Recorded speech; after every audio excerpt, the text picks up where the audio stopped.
رد کر گئے اختر رضا السلام علیکم ورحمۃ اللہ وبرکاتہ۔ وعلیکم السلام ورحمۃ اللہ وبرکاتہ۔ الحمد للہ الذی فضل سیدنا ومولانا محمد صلی اللہ تعالی علیہ وسلم علی العالمین جميعا وأقامه يوم القيامة للمذنبين المتلبسين الخطائين الهالكين شفيعا فصلى الله تعالى عليه وسلم وبارك عليه ومن هو محبوب ومرضي لديه صلاة تبقى وتدوم بدوام ملك الحي القيوم ونشهد أن لا إله إلا الله وحده لا شريك له ونشهد أن سيدنا مولانا محمد عبده ورسوله بالهدى ودين الحق أرسله أما بعد فأعوذ بالله من الشيطان الرجيم بسم الله الرحمن الرحيم وتعزروه وتوقروه صدق الله العظيم وبلغنا رسوله النبي الأمين المتين الكريم ونحن على ذلك لمن الشاهدين والشاكرين والحمد لله رب العالمين۔ محترم حضرات، جس آیت کریمہ کے مختصر سے حصے کو میں نے پڑھا، اس سلسلے میں کچھ عرض کرنے سے پہلے آئیے ہم اور آپ مل کر کے نہایت ہی عقیدت و محبت کے ساتھ دل کی اتھاہ گہرائیوں سے با آواز بلند درود پاک پڑھیں۔ اللہم صلی علی سیدنا مولانا محمد وعلی آل سیدنا مولانا محمد وبارک وسلم صلو علیہ صلاۃ تبقى وتدوم بدوام ملک الحی القیوم۔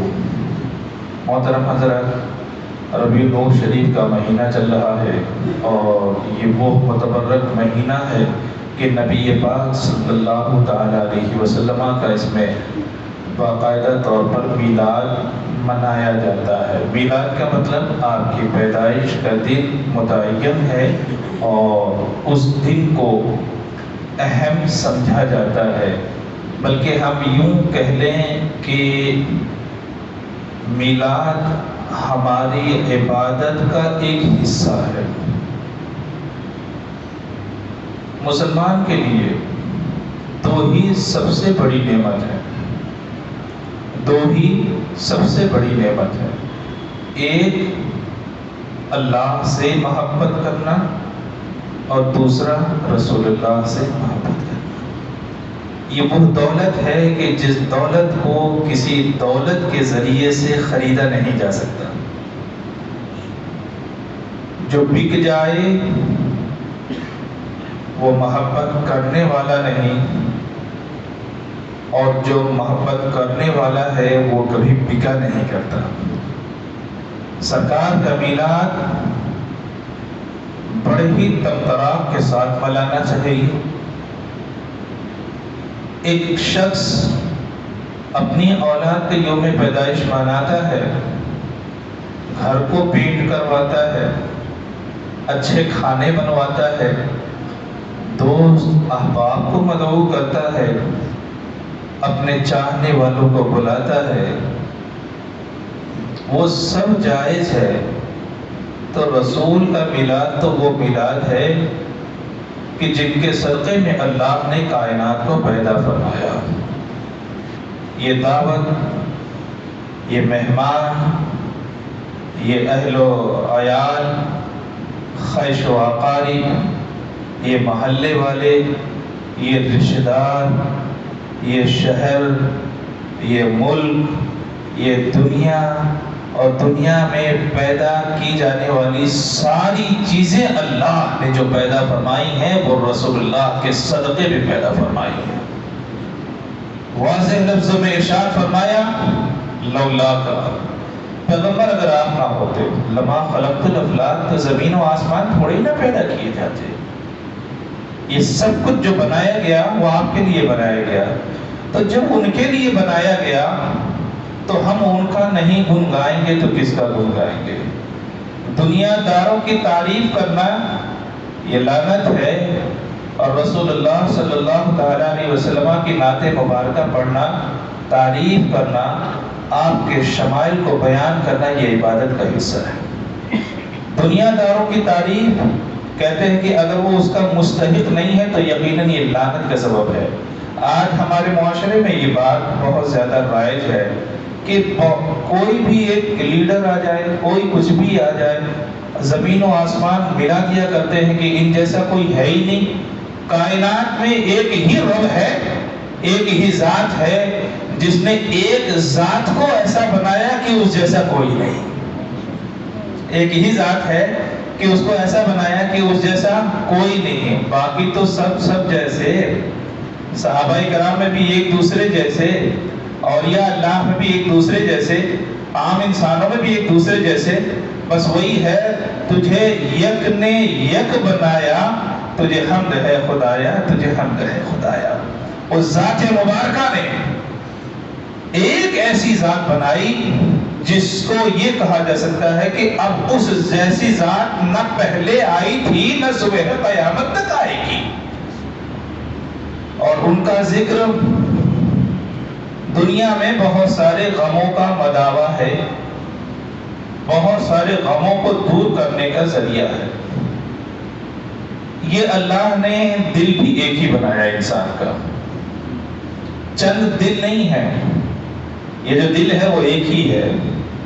اب جب دل ایک ہی ہے تو محبت بھی ایک ہی کی آئے گی، اور جب محبت ایک کی بیٹھ جائے گی تو ظاہر سی بات ہے اب آپ کو طے کرنا ہے کہ وہ محبت کس کی بیٹھانی ہے، دنیا کی بیٹھانی ہے یا اللہ اور اس کے رسول کی بیٹھانی ہے۔ اگر اللہ اور اس کے رسول کی محبت دل میں آ جائے تو دنیا کی محبت دل میں نہیں آ سکتی، اور جب دل میں اللہ اور اس کے رسول کی محبت کے علاوہ کچھ نہ ہو تو انہی لوگوں کے بارے میں قرآن نے کہا لا خوف علیہم ولا هم یحزنون، یہ اس مقام پر، اس منصب پر فائز ہو جاتے ہیں جن کو نہ کسی قسم کا خوف ہوتا ہے اور نہ ہی حزن و ملال ہوتا ہے، نہ کسی چیز کے جانے کا ڈر اور نہ ہی کسی چیز کا خوف ہوا کرتا ہے۔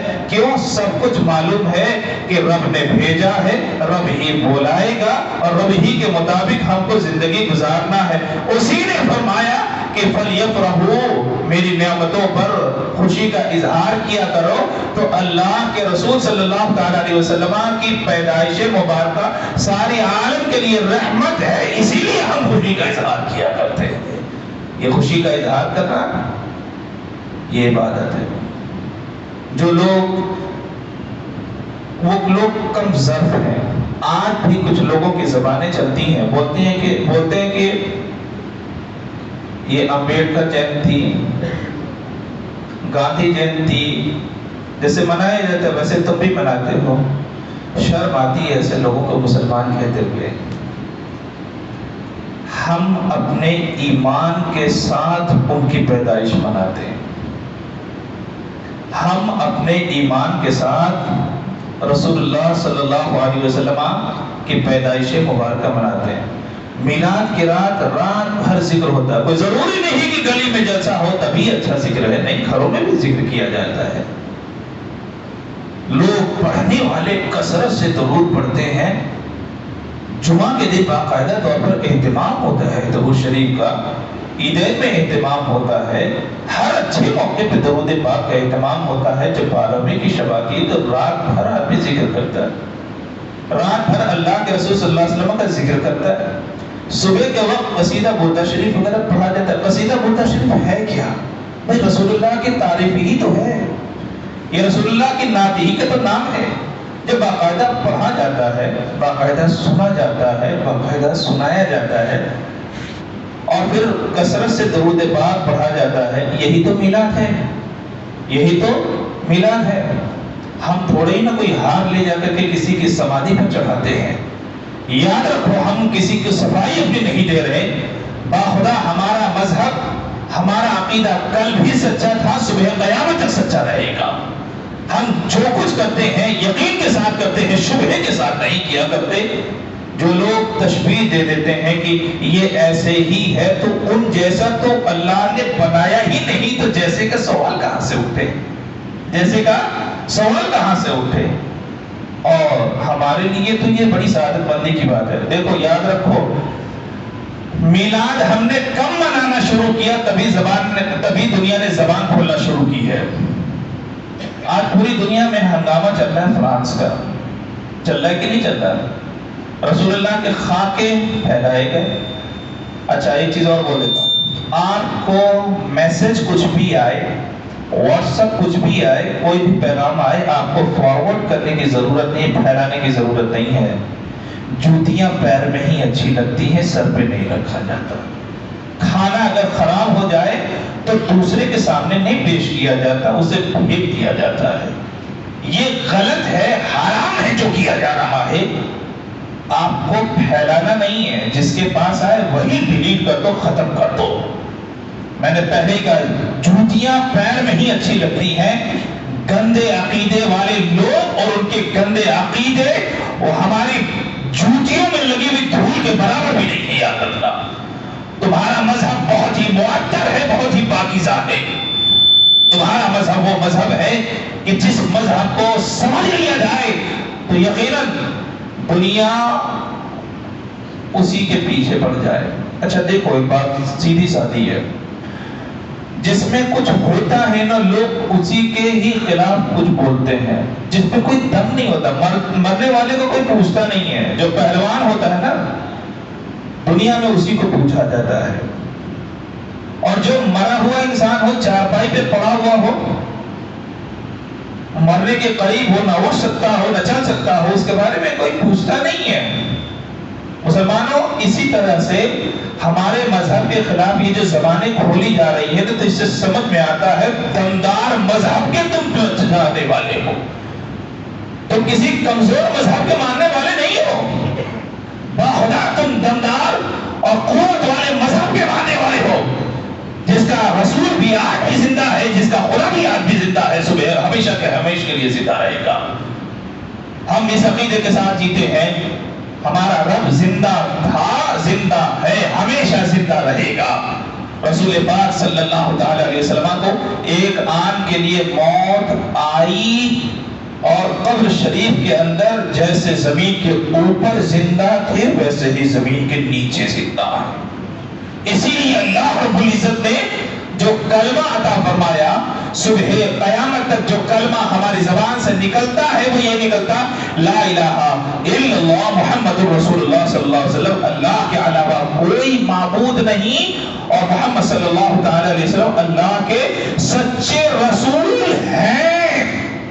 اللہ نبی پاک صلی اللہ تعالی علیہ وسلم اللہ کے سچے رسول ہیں، تھے نہیں، ہوں گے نہیں، ہیں، صبح قیامت تک کہیں وہ پیغمبر ہے۔ وہ رسول چاہے زمین کے اوپر رہے چاہے زمین کے نیچے رہے، کلمہ آپ کو اسی کا پڑھنا ہے، چاہے وہ کسی حال میں رہے، بہرحال اس کو زندہ فرمایا گیا۔ وہ زمین کے اوپر بھی زندہ تھا، زمین کے نیچے بھی زندہ ہے۔ ہم بڑے وسوخ کے ساتھ زندگی گزارتے ہیں اور فخر کے ساتھ کہتے ہیں الحمدللہ ہمارا مذہب مذہب اسلام ہے۔ یہ جو بہت ساری چیزیں زمانے میں چلتی ہیں نا، اس سے دیکھ کر کے ہمیں آزردہ خاطر نہیں ہونا چاہیے۔ یہ خاکے بنانا، یہ 3 طلاق کی بار بار باتیں کرنا، ہماری قربانیوں پہ سوال اٹھانا، بار بار اس طرح کی جو باتیں آتی ہیں نا، اس سے ہمیں ڈرنا نہیں چاہیے۔ دم ہے تبھی تو لوگ بات کر رہے ہیں، دم ہے، کچھ تو ہے جس کی وجہ سے لوگ بول رہے ہیں۔ ایک بات بولوں، سیدھی سی بات ہے کہ ان کو ڈر اسی سے ہے، اسی لیے بدنام کرنے کے چکر میں ہے، تاکہ اتنا بدنام کر دو کہ کوئی قریب نہ آئے۔ تو اس کا مطلب یہ کہ ان کو معلوم ہے کہ اس مذہب کی جو خوبیاں ہیں وہ اتنی زیادہ ہیں کہ دنیا کے کسی اور مذہب میں نہیں ہے، کسی اور مذہب میں وہ خوبیاں نہیں ہیں۔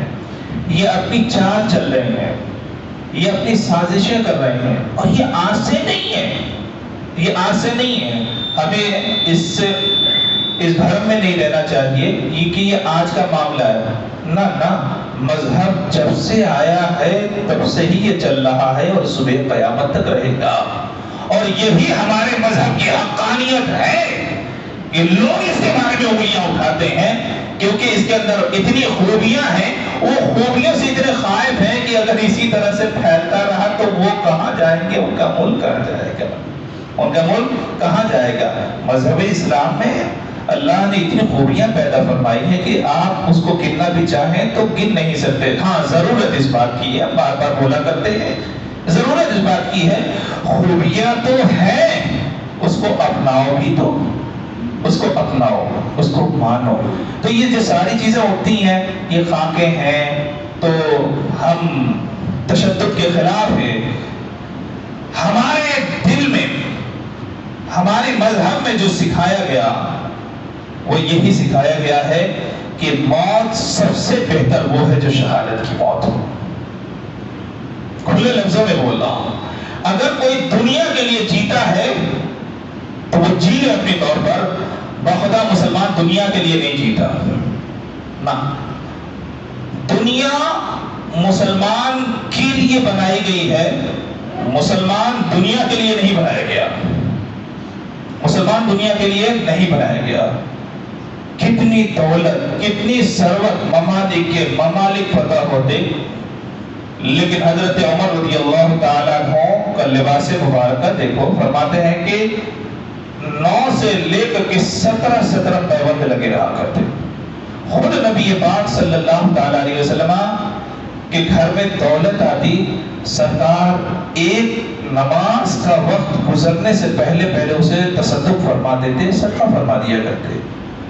ہمارے بڑوں کی روش ہے، ہمارے بڑوں کا یہ طریقہ ہے، جنہوں نے اپنے زندگی سے ہمیں سکھایا کہ دنیا تمہارے لیے، تم دنیا کے لیے نہیں ہو، تم دنیا کے لیے نہیں ہو، تمہاری آخری منزل ہے انا للہ و انا الیہ راجعون۔ مولا تو نے ہی بھیجا ہے ہم کو پلٹ کر کے تیری ہی بارگاہ میں جانا ہے۔ موت تو ہمیشہ یاد رکھو، برائیاں خود بخود ختم ہو جائیں گی۔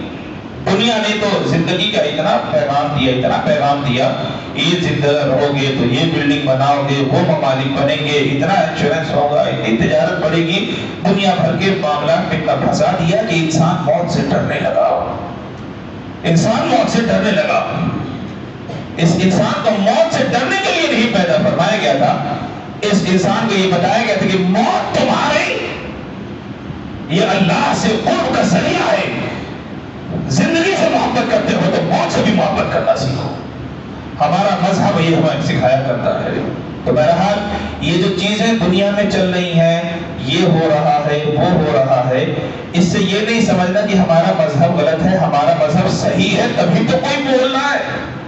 اگر صحیح نہ ہوتا تو بولتا کون؟ مردے کے بارے میں نہیں کہا جاتا، جو کچھ کہا جاتا ہے زندے کے بارے میں کہا جاتا ہے۔ زندہ مذہب کے ماننے والے زندہ قوم ہو، اسی لیے کہا جا رہا ہے، اور اس لیے کہا جا رہا ہے تاکہ اس کو اتنا بدنام کیا جائے کہ کوئی قریب نہ آئے۔ یہ اپنی چالیں چلتے ہیں، لیکن قرآن کریم کو پڑھ کر کے دیکھو، رب نے ارشاد فرمایا وَمَكَرُوا وَمَكَرَ اللَّهُ وَاللَّهُ خَيْرُ الْمَاكِرِينَ۔ زمانہ اپنی چالیں چلتا ہے، زمانہ اپنی چالیں چلتا ہے، اور رب اپنی تدبیر فرماتا ہے، اور رب کی تدبیر سے بہتر کائنات کی کوئی تدبیر نہیں ہوا کرتی ہے۔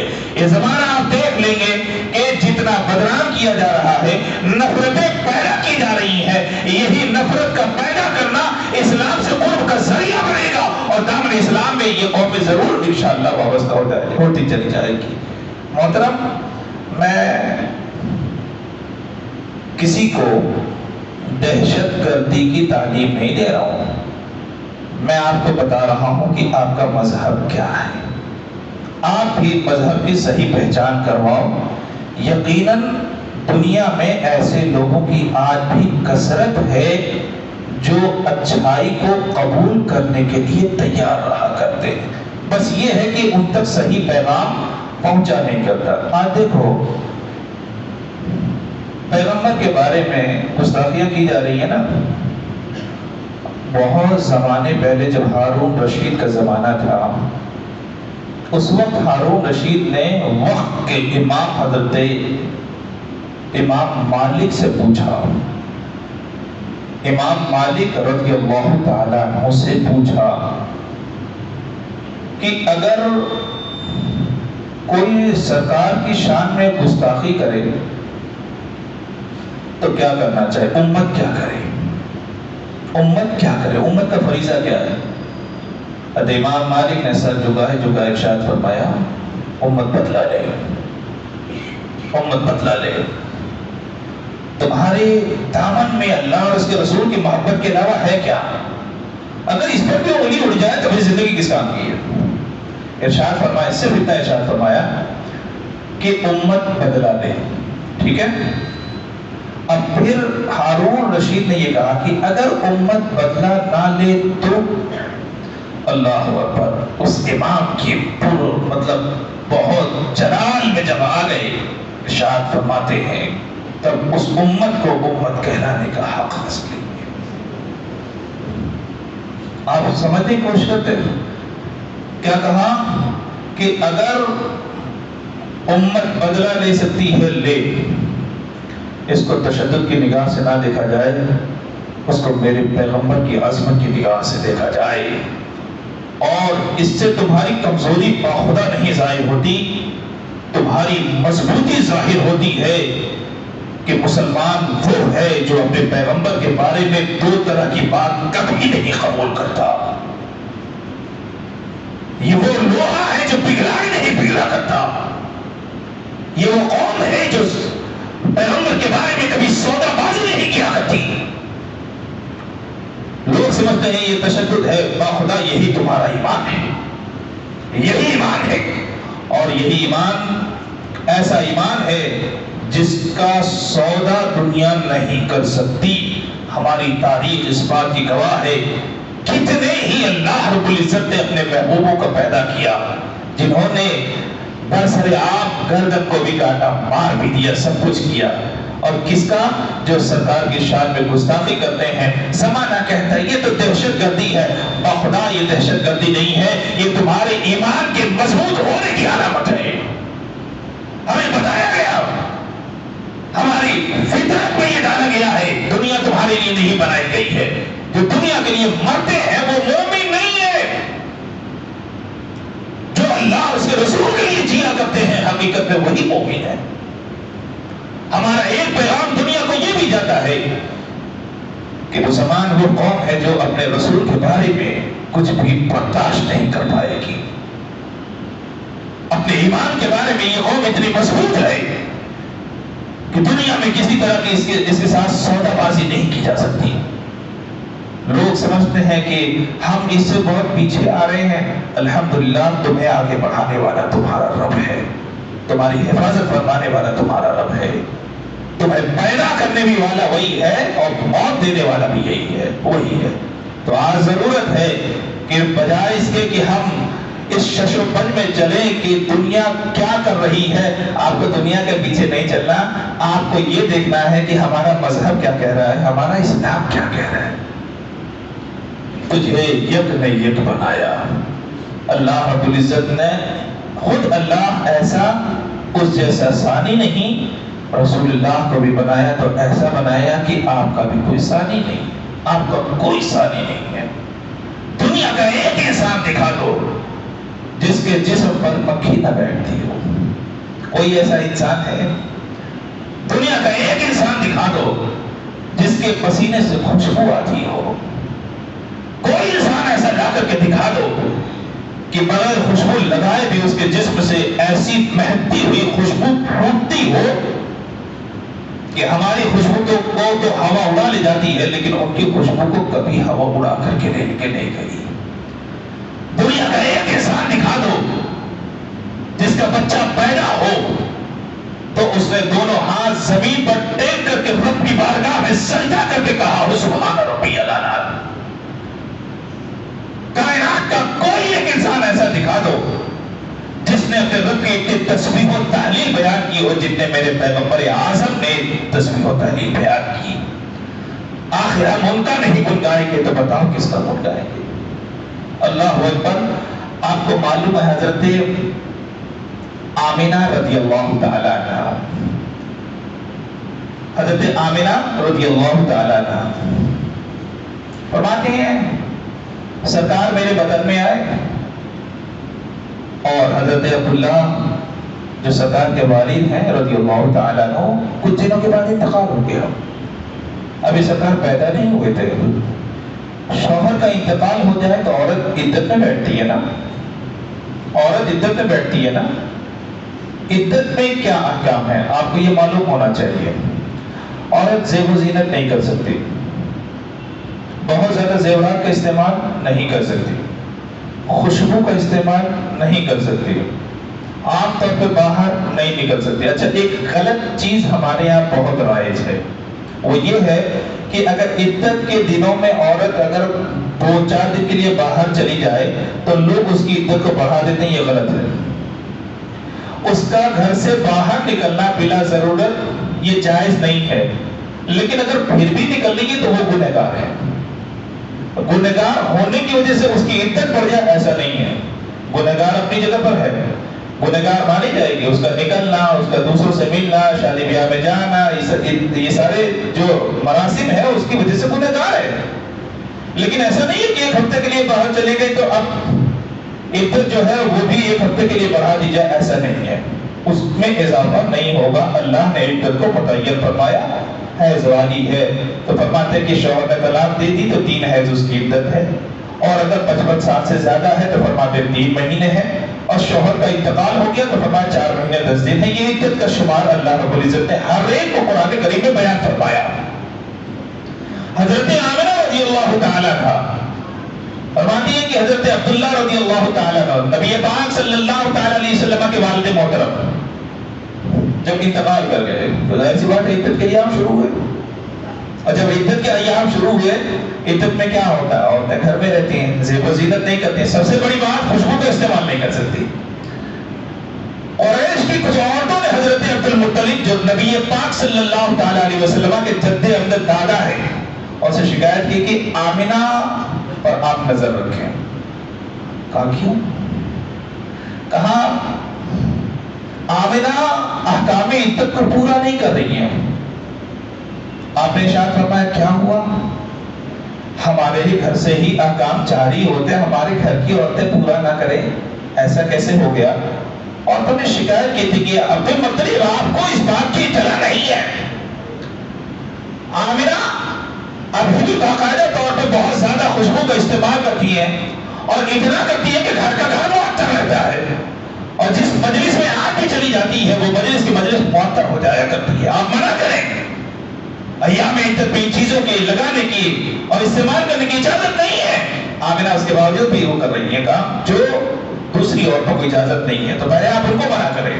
حضرت عبد المطلب رضی اللہ تعالیٰ عنہ جلال میں آئے، آپ نے طلب فرمایا حضرت آمنہ رضی اللہ تعالیٰ عنہ کو، اور کہتے ہیں آمنہ تم عدت میں ہو؟ کہا کا احکام جو ہے اس پر عمل ہو رہا. کہا ارشاد فرمایا کہ ہاں بالکل عمل ہو رہا.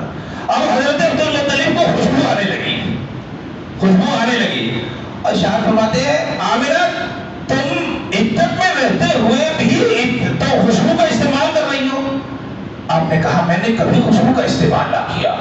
جہاں بھی آ گئے حضرت عبد المطلب رضی اللہ تعالیٰ ارشاد فرماتے میں خود سونگ رہا ہوں اور مجھے اس کی خوشبو سے معلوم ہو رہی ہے، اور تم بول رہی ہو کہ عدت میں تم نے کسی عادت کا استعمال نہیں کیا. ارے ان باتوں کی کہنے کی وجہ سے نہیں، میں خود سونگ رہا ہوں، میرے پاس ثبوت موجود ہے. اللہ اکبر. حضرت آمنہ رضی اللہ تعالیٰ عنہ کی آنکھیں ٹپا گئی، آنسو ٹپکنے کے قریب تھے. ارشاد فرمایا میں نے کبھی کوئی عطر کا استعمال نہیں کیا، خوشبو کا استعمال نہ کیا. جب سے پیغمبر اعظم میرے بدن میں آ گئے ہیں، میرے جسم سے ایسی ہی خوشبو پھوٹتی ہے، جس گھر میں بیٹھ جاؤ وہ گھر معطر ہو جاتا ہے، اور جس مجلس میں پہنچ جاتی ہوں وہ مجلس معطر ہو جایا کرتی ہے. میں ابھی پیدا نہیں ہوئے ہیں، ابھی پیدا نہیں ہوئے ہیں، ان کی خوشبو سے زمانہ معطر ہو رہا ہے، ان کی خوشبو سے زمانہ معطر ہو رہا ہے. لا کر کے دکھاؤ کوئی ایسا بچہ جو ماں کے پیٹ میں ہو اور ماں کے جسم سے خوشبو پھوٹتی ہوئی نظر آتی ہو. لا کے دکھاؤ ایسا کوئی بچہ جس کے بارے میں ہم کہہ سکیں کہ ہاں یہ ان کے مماثل ہے، یہ ان کے بالکل انہی کی طرح ہے. تجھے یک نیک بنایا، رب بنانے والا بھی یکتائے زمانہ ہے، اور جس کو بنایا وہ بھی یکتائے زمانہ ہے. اللہ رب العزت نے ایسا بنایا. پیدا ہوئے، فرماتے ہیں جس گھر میں پیدا ہوئے ماں پریشان رہتی ہے، ڈیلیوری کیسی ہو. آج کے زمانے میں تو ڈاکٹروں نے اور زیادہ مشکل بنا دیا. اب تو ایک سیزیرین کا سسٹم نکل گیا ہے، اب بچے پیدا نہیں کیے جاتے، ماں کا پیٹ پھاڑ کر کے دنیا میں آیا کرتے ہیں۔ محترم یہ فطرت کے خلاف ہے، یہ فطرت کے خلاف ہے، اور زمانہ جو کر رہا ہے غلط کر رہا ہے۔ اللہ نے بچے کی پیدائش کا جو طریقہ رکھا ہے اس طریقے سے بہتر طریقہ کائنات میں نہیں ہو سکتا، اس طریقے سے بہتر طریقہ زمانے میں ہو ہی نہیں، صبح قیامت تک انسان ناک لگاتا رہ جائے اس سے بہتر طریقہ ہو ہی نہیں سکتا۔ حضرت آمنہ رضی اللہ تعالیٰ عنہا فرماتی ہیں میرا یہ بچہ کیسے آیا مجھے تو پتہ ہی نہیں چلا، دنیا میں کیسے آیا وہ تو مجھے پتہ ہی نہیں چلا۔ اللہ اکبر، آپ کے جسم سے کستوری کی خوشبو پھوٹ رہی تھی۔ دنیا کا یہ واحد بچہ ہے جو پیدا ہوا تھا، نال کٹی ہوئی تھی، آنکھیں سرمگی تھی، بال گھنگرالے تھے، دونوں شانوں کے درمیان میں مہر نبوت لگی ہوئی تھی، دونوں ہاتھ زمین پر ٹیکا، رب کی بارگاہ میں سجدہ کیا، سبحان ربی الاعلیٰ کہا، سبحان ربی الاعلیٰ کہا۔ اللہ اکبر، ایسی خوشبو والے پیغمبر کا ذکر اگر امت مسلمہ نہ کرے تو بتاؤ کس کا کرے؟ اچھا، یہ تو بات رہی کہ سرکار کے جسم عطر سے خوشبو نکلتی تھی۔ حضرت عائشہ رضی اللہ تعالیٰ عنہا نے دو صفتیں بیان فرمائی سرکار کے دست مبارک کے بارے میں، ہتھیلی جو ہے نا اس کے بارے میں۔ حضرت عائشہ رضی اللہ تعالیٰ عنہ فرماتی ہیں کہ سرکار کی ہتھیلی روئی سے زیادہ نرم تھی، روئی سے زیادہ نرم تھی، اور اس ہتھیلی سے ایسی خوشبو پھوٹتی تھی کہ ویسی خوشبو زمانے کو کہیں نظر ہی نہ آئے۔ ایک صحابی ہیں حضرت عقبہ، سرکار کے زمانے کے بعد ایک صحابی ہیں حضرت عقبہ، ان کی 4 بیویاں، ان کی 1 2 نہیں 4 بیویاں، اور حضرت عقبہ جس بیوی کے پاس جاتے وہ بیوی اس بات کا اہتمام کرتی کہ بہت زیادہ خوشبو کا اہتمام کرتی، بہت زیادہ خوشبو کا اہتمام کرتی، اس لیے نہیں کہ مطلب بذات خود خوشبو پسند ہے، بلکہ اس لیے کیونکہ حضرت عقبہ کو پسند ہے خوشبو۔ اب حضرت عقبہ سے پوچھا آپ کو کیوں پسند؟ فرمایا رسول اللہ کو پسند تھی اس لیے مجھے پسند ہے۔ تو جو رسول اللہ کو پسند وہ ہماری پسند، یقین جانو اگر اس طرح کی پسند کا زمانہ رائج ہو جائے، رواج چل جائے کہ جو رسول اللہ کو پسند وہ ہماری پسند، تو یقین جانو زمانے میں سب سے معزز رہو گے، سب سے زیادہ معزز رہو گے۔ تو فرماتی ہیں ان کی 4 بیویاں، اور چاروں خوشبو کا استعمال کرتی ہیں، اور اس لیے استعمال کرتی ہیں کیونکہ حضرت عقبہ کو بھی خوشبو کا بہت زیادہ شوق، بہت زیادہ شوق، خوشبو بہت پسند، لیکن چاروں کا یہ کہنا تھا ہم کوئی بھی خوشبو لگا لیں لیکن عقبہ کی خوشبو کے سامنے ہماری خوشبو پھیکی پڑ جاتی۔ حضرت عقبہ رضی اللہ تعالیٰ عنہ کے سامنے مطلب حضرت عقبہ جب آتے تو ان کی خوشبو الگ ہوا کرتی، اور ہماری خوشبو جو ہم ادھر لگا دھلا کر کے بیٹھے رہتے وہ ہماری خوشبو پھیکی پڑ جاتی اور ان کی خوشبو غالب آتی۔ تعجب یہ نہیں تھا کہ حضرت عقبہ بھی خوشبو میں معطر ہو کے آتے تھے، تعجب اس بات کا تھا کہ بیویاں پوچھتی کہ کون سی خوشبو لگاتے ہیں، تو ارشاد فرماتے میں تو خوشبو لگاتا ہی نہیں ہوں، میں تو خوشبو لگاتا ہی نہیں ہوں۔ حضرت عقبہ فرماتے ہیں 4 بیویاں لگا کے آئے اور وہ بغیر لگائے ہوئے آئے تو یہ لگائے ہوئے کی خوشبو پر نہ لگائے ہوئے کہ خوشبو غالب آ جائے۔ حضرت عمر سے پوچھا آپ خوشبو استعمال کرتے؟ فرمایا میں تو خوشبو استعمال ہی نہیں کرتا ہوں۔ اب ایک مرتبہ حضرت ام عاصم، ان کی بیوی کا نام ہے، ان کی بیوی کا نام ہے حضرت ام عاصم، انہوں نے پوچھ لیا عقبہ آپ کی خوشبو ہم سب کی خوشبو پر غالب رہتی ہے، اور آپ کو ہم نے کبھی زندگی میں خوشبو لگاتے ہوئے دیکھا نہیں، تو یہ خوشبو آتی کہاں سے ہے؟ یہ خوشبو آتی کہاں سے؟ اللہ اکبر، مسکرانے لگے، ارشاد فرمایا راز سننا چاہتی ہو، راز جاننا چاہتی ہو؟